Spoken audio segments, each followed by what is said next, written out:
Assalamualaikum warahmatullahi wabarakatuh.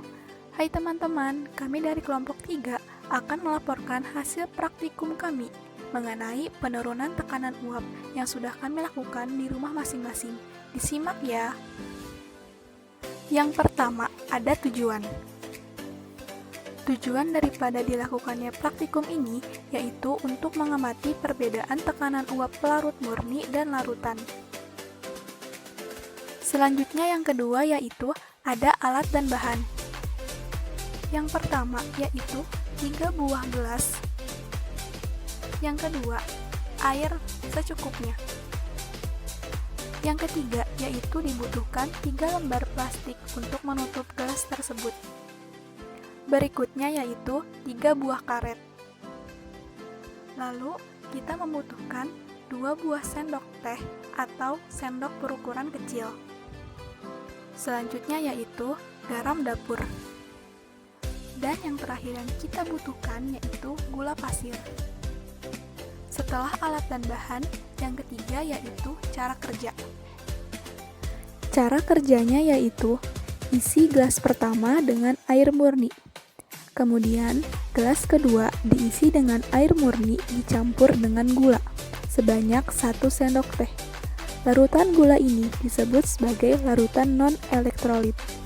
Kemudian, pada gelas ketiga diisi dengan air murni dicampur dengan garam dapur sebanyak 1 sendok teh.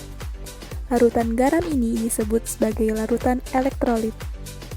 Setelah memasukkan gula dan garam pada masing-masing gelas yang sudah berisi air murni, kemudian diaduk hingga larut.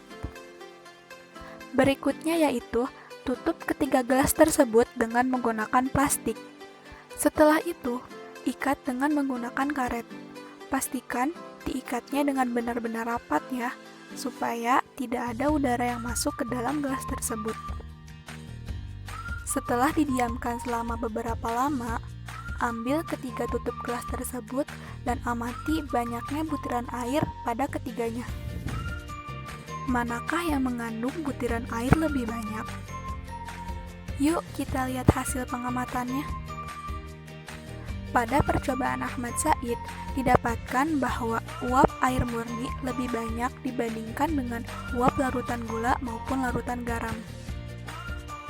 Begitupun pada percobaan Aditya, dihasilkan bahwa uap air murni lebih banyak dibandingkan dengan uap larutan gula maupun dengan larutan garam. Sama pula pada percobaan Septiaregi, Septianti, Siti Aliyah, dan Wida Julia.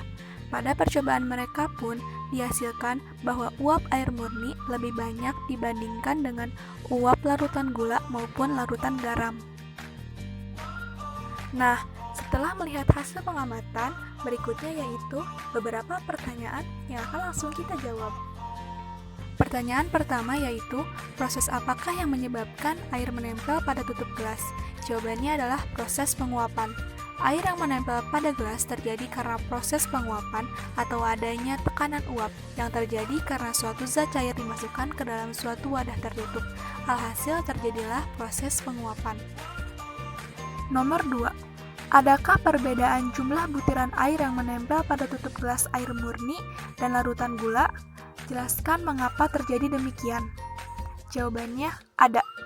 Perbedaan jumlah butiran air pada gelas yang diberi air murni dengan gelas yang diberi larutan gula terjadi karena perbedaan besar gaya tarik-menarik antar molekul pelarut dan terlarut. Gaya tarik-menarik antar molekul pelarut atau air murni lebih kecil karena tidak terdapat zat terlarut, menyebabkan larutan air murni lebih mudah menguap sehingga jumlah butiran airnya pun lebih banyak. Sedangkan gaya tarik-menarik antar molekul pelarut air murni dan terlarut gula lebih besar, menyebabkan larutan ini lebih sulit menguap sehingga jumlah butiran airnya pun lebih sedikit. Hal ini terjadi karena molekul zat terlarut gula dan zat pelarut air akan saling tarik-menarik yang artinya molekul zat terlarut akan menghalangi penguapan zat pelarut. Pertanyaan ketiga, Adakah hubungan antara jumlah zat terlarut dengan jumlah banyaknya butiran air pada tutup gelas ketiganya? Jawabannya ada.